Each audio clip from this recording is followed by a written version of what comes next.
ರಾಜ್ಯದ ಲೋಕಸಭಾ ಚುನಾವಣೆಯಲ್ಲಿ ಮತಗಳ್ಳತನ ಆಗಿದೆ ಎನ್ನುವಂತಹ ಕೇಂದ್ರದ ವಿಪಕ್ಷ ನಾಯಕ ರಾಹುಲ್ ಗಾಂಧಿ ಅವರ ಆರೋಪದ ಮಧ್ಯೆ ರಾಜ್ಯ ಸರ್ಕಾರ ಒಂದು ರೀತಿಯಲ್ಲಿ ಸೆಡ್ಡು ಹೊಡೆದು ತನ್ನ ಸ್ಥಳೀಯ ಚುನಾವಣೆಯಲ್ಲಿ ಬ್ಯಾಲೆಟ್ ಪೇಪರ್ಗಳನ್ನು ಬಳಕೆ ಮಾಡ್ತೀವಿ ಎನ್ನುವಂತಹ ಒಂದು ನಿರ್ಧಾರವನ್ನು ಕೈಗೊಳ್ಳುತ್ತಾರೆ.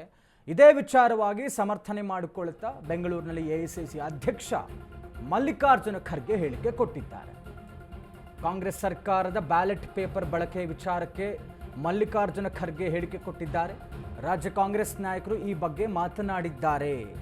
ಪಂಚಾಯತ್ ಚುನಾವಣೆಗೋಸ್ಕರ ಈ ರೀತಿ ಮಾಡಿದ್ದಾರೆ, ಹೀಗಾಗಿ ಬ್ಯಾಲೆಟ್ ಪೇಪರ್ ಬಳಕೆ ಮಾಡ್ತೇವೆ ಎಂದು ಹೇಳಿದ್ದಾರೆ. GST ಬಗ್ಗೆ ಮಾತಾಡಿದ್ದೇವೆ, ಮತ್ತೆ ಏನು ಮಾತನಾಡೋದು ಅಂತ ಬೆಂಗಳೂರಿನಲ್ಲಿ ಎಐಸಿಸಿ ಅಧ್ಯಕ್ಷ ಮಲ್ಲಿಕಾರ್ಜುನ ಖರ್ಗೆ ಹೇಳಿಕೆ ಕೊಟ್ಟಿದ್ದಾರೆ. ರಾಜ್ಯ ಸರ್ಕಾರದ ನಿರ್ಧಾರಕ್ಕೆ ಮಲ್ಲಿಕಾರ್ಜುನ ಖರ್ಗೆ ಅವರ ರಿಯಾಕ್ಷನ್. ರಾಜ್ಯದ ಕಾಂಗ್ರೆಸ್ ನಾಯಕರು ಈ ಬಗ್ಗೆ ಮಾತನಾಡಿದ್ದಾರೆ ಈಗಾಗಲೇ.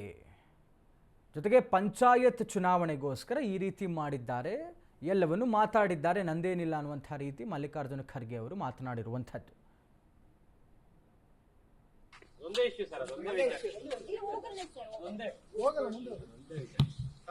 ಸರ್ ಅದೊಂದೇ ವಿಚಾರ ಸರ್.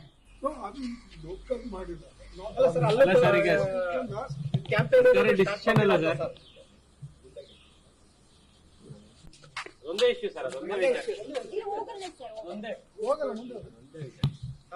ಸರ್ ಅದೊಂದೇ ವಿಚಾರ ಸರ್.